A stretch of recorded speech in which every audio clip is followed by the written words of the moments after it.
కేసీఆర్ గారి కూతురు కవిత కొత్త పార్టీ పెట్టిందట. నేనేమో అమెరికాలో చాలా బిజీగా ఉన్నాను.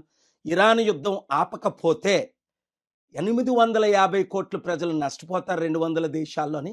రాత్రి పగలు ట్రంప్ గారితో, స్పీకర్ మైక్ జాన్సన్స్తో, లీడర్స్ అందరితో చర్చలు జరిపిస్తున్నాను. ఈ లోపున మన తెలుగు రాష్ట్రాలను సర్వనాశనం చేయడానికి అనేక మంది ఇంతకుముందు ఎలా పార్టీలు పెట్టారో అలాగే తెలంగాణను సర్వనాశనం చేయడానికి కవిత ఇంకొక పార్టీ పెట్టింది. ఎవరు పెట్టించారు, ఎందుకు పెట్టించారు అవన్నీ మీకు తెలుసు.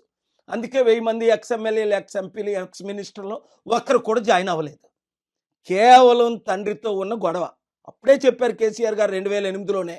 కవిత నా చారిటీ సిటీకి వచ్చినప్పుడు, సార్ మీరు 10 కోట్లు అడిగితే 15 కోట్లు ఇస్తానన్నా. కవిత అడుగుతుంది ఎంత ఇమ్మంటారంటే, కవిత నమ్మొద్దు, ఏమీ డబ్బులు ఇవ్వద్దు అని. కేవలం అన్నతో ఉన్న గొడవలతో తండ్రి సెటిల్ చేయకపోతే లక్షల కోట్లు ఆస్తి కొరకు, ఎందుకంటే కేసీఆర్ గారు తెలంగాణ ఏర్పడినప్పుడు 1,40,000 కోట్లు మిగిలింది. ఆయన 10 సంవత్సరాలు వెళ్ళినప్పుడు 25 లక్షల కోట్లు దాదాపు బడ్జెట్. ఆ తర్వాత 8 లక్షల కోట్లు అప్పు. అంటే 33 ప్లస్ దాదాపు 35 లక్షల కోట్లు. ఎన్ని లక్షల కోట్లు మిగిలింది? తనకి ఎన్ని లక్షల కోట్లు ఇవ్వాలి? నాకెందుకు సీఎం పోస్ట్ ఇవ్వరు? నా దగ్గర 1000 కోట్లు ఉన్నాయి, నేను ఖర్చు పెడతాను అని ఇప్పుడు కోట్ల రూపాయలు ఖర్చు పెట్టి ఫ్రంట్ పేజీలో న్యూస్లో వేయించుకొని, మన బీసీ అంటే నేను బీసీగా మాట్లాడుతున్నాను, మన కాపులు, నేను కాపుగా మాట్లాడుతున్నాను, ఎస్సీ మన ఎస్సీ, ఎందుకంటే నేను ఎస్సీ దళితుల అమ్మాయిని పెళ్లి చేసుకున్నాను కనుక కులాలకు, మతాలకు, ప్రాంతాలకు అతీతంగా నేను సేవ చేశాను కాబట్టి మనల్ని మోసం చేయడానికి మరలా కవితని దించారు. 80 సంవత్సరాలు మన బీసీల్లో ఒక్కడు ముఖ్యమంత్రి అయ్యాడా? 60% ఉన్నా. మన కాపుల్లో ఒక్కడిని ముఖ్యమంత్రి చేశారా? 27% ఉన్నా. మన దళితులు కానీ, ఎస్టీలు కానీ, ముస్లింలు కానీ, క్రిస్టియన్స్ని కానీ ఒక్కరిని 5 సంవత్సరాలు ముఖ్యమంత్రి చేశారా? ఇప్పుడున్న పార్టీలు 12 మంది రెడ్లు అయ్యారే. 3% ఉన్న వాళ్ళు 3 అయ్యారే. మనల్ని అవ్వనెవరు? వాళ్ళదే దోచుకోవడం, దాచుకోవడం, ఖర్చు పెట్టడం. అందుకే కవిత 1000 కోట్లు దోచుకున్నది, 1000 కోట్లు దాచుకున్నది, లక్షల కోట్లు సంపాదించడానికి తండ్రితో ఫైట్ చేసి, శర్మిల ఏ విధంగా అన్నతో జగన్తో ఫైట్ చేసి, అప్పుడే చెప్పాను శర్మిల పార్టీ ఫైట్ కొరకే, సక్సెస్ అవ్వదు, క్లోజ్ అయిపోద్ది. పవన్ కళ్యాణ్ టీడీపీ బీజేపీలో కలిసిపోతాడు.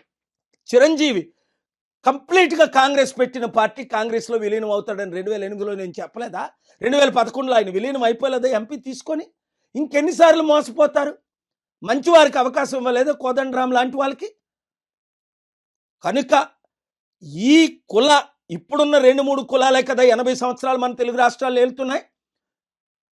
ఈరోజు తెలంగాణ అప్పు 10-12 లక్షల కోట్లు, ఆంధ్ర అప్పు 13 లక్షల కోట్లు. అప్పులు ఎలా తీర్చుతారని అడిగితే కవిత అంటది 1,00,000 కోట్లు మిగిలి ఉన్నాయట. అంటే ఆవిడ కనీసం ఏబిసిడీలు కూడా తెలియదు. 1,00,000 కోట్లు మిగలలేదు. సంవత్సరానికి ఇప్పుడు తెలంగాణ గవర్నమెంట్ అప్పు చేస్తుంది 1,00,000 కోట్లు దాటి. వడ్డీ దాదాపు 50,000 కోట్లు. ఆదాయం కేవలం 2 లక్షల కోట్లే. అర్థం చేసుకోండి. వీళ్ళ వలన, కవిత వలన ఎవ్వరికి ఒరిగేది ఏమీ లేదు. కేవలం తన ఫైట్ కొరకు. BC, SC, ST, Christian, Muslims అందరూ ఏకము కండి గద్దరన్న చేరిన Praja Shanti party. Chief secretary Danamayya గారు Mala, IAS chief secretary Rosaiah గారు మాదిగ. కులాలను పక్కకు పెట్టి రండి పాల్ గారితో చేరుదామని మన ప్రజాశాంతి పార్టీలో చేరారు. రిటైర్డ్ డీజీపీ సాంగ్లియానా గారు ఇప్పుడు కూడా బ్రతికే ఉన్నారు. ఇలాంటి 100 మంది గద్దరన్న లాంటి వారు ఎందుకు చేరారు? నేను ఒక్కడనే అభివృద్ధి చేయగలను, అప్పులు తీర్చగలను, కంపెనీలు తీసుకొచ్చాను, కంపెనీలు తీసుకురాగలను, ఎకానమీని డబుల్ చేయగలను. ప్రపంచంలో ఉన్న నాయకులందరూ నాకు తెలుసు, బిజినెస్ లీడర్స్ అందరూ తెలుసు. ఇప్పుడు వరకు 100 కంపెనీలు తీసుకొచ్చాను, అప్పుడు చెప్పుకోలేదు, ఇప్పుడు చెప్తున్నాను. ఎందుకు అంటే మన రాష్ట్రాలు బాగుపడాలి, మన దేశం బాగుపడాలి.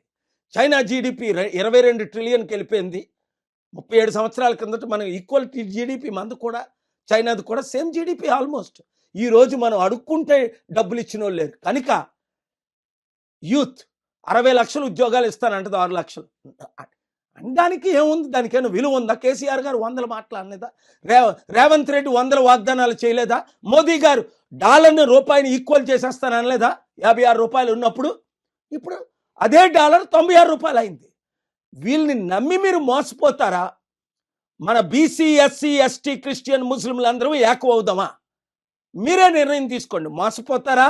మరొక 80 సంవత్సరాలు మోసాన్ని ఆపి వచ్చే 2-3 సంవత్సరాలు అందరము ఏకమయ్యి ఎక్స్ ఎమ్మెల్యేలు, ఎక్స్ మినిస్టర్లు, ఎక్స్ ఐఏఎస్లు, రిటైర్డ్ ప్రొఫెసర్స్, డాక్టర్స్, ఇంజనీర్, ముఖ్యంగా యూత్ జాబులు నేను ఒక్కడనే తేగలను, అప్పులు నేను ఒక్కడనే తీర్చగలను, అభివృద్ధి నేను ఒక్కడనే చేయగలను. అందుకే ఈరోజు ట్రంప్ మొదలుకొని ప్రపంచ నాయకులందరూ నా సలహాలు తీసుకుంటున్నారు, నాతో కూర్చుంటున్నారు, నాతో సమయం గడుపుతున్నారు. ఎందుకు? ప్రాబ్లమ్స్ అందరికీ తెలుసు, కానీ ఎవరు సాల్వ్ చేయగలరు? చేయలేరు. చేయగలిగారా? రోజు రోజు 2 తెలుగు రాష్ట్రాల అప్పు 25 లక్షల కోట్లు అయిపోయింది. దేశం అప్పు 100 లక్షల కోట్లు అయిపోయి ఎవరైనా తీర్చగలిగారా? మరి తెలుసుండి మీరు మోసపోతారు ఎందుకు? మరలా ఈ అవినీతి కుటుంబ కుల అవినీతి కుట్ర పాలకుల్ని ఎందుకు మీరు మళ్ళీ సపోర్ట్ చేస్తారు? ఎస్, వాళ్ళు మీడియాకు ₹1 ఇచ్చి ఫ్రంట్ పేజ్లో వస్తారు. అది వద్దు. మనకి మార్పు రావాలి. ఆ మార్పు మనమే తేవాలి. ఆ అభివృద్ధి మనమే చేయాలి. మనం అందరం కలిసి పోరాడాలి. ప్రజాశాంతి పార్టీ, అవినీతి లేని పార్టీ, అందరినీ అభివృద్ధి చేసే పార్టీ. మీరు నేను కలిసి చేద్దాం. 2028, 29 ఎలక్షన్లో సంపూర్ణ మెజారిటీతో 2 తెలుగు రాష్ట్రాల్లో గెలుద్దాం. అభివృద్ధి అంటే చేసి నేను చూపిస్తాను. మీరందరూ 7569441275 గ్రూపులు పెట్టి ఒక్కొక్కరు 100 మందిని 1000 మందిని చేర్చి ఈ ఇరాన్ యుద్ధం సాల్వ్ అవగానే నేను మరలా వస్తాను. కాబట్టి కలిసి పనిచేద్దాం, అభివృద్ధి చేద్దాం. We can do anything. Share this video with everybody. Media మిత్రులారా, అందరికీ ఈ వీడియో షేర్ చేసి రాష్ట్రాలను కాపాడండి. దేవుడు మిమ్మల్ని దీవించుగాక.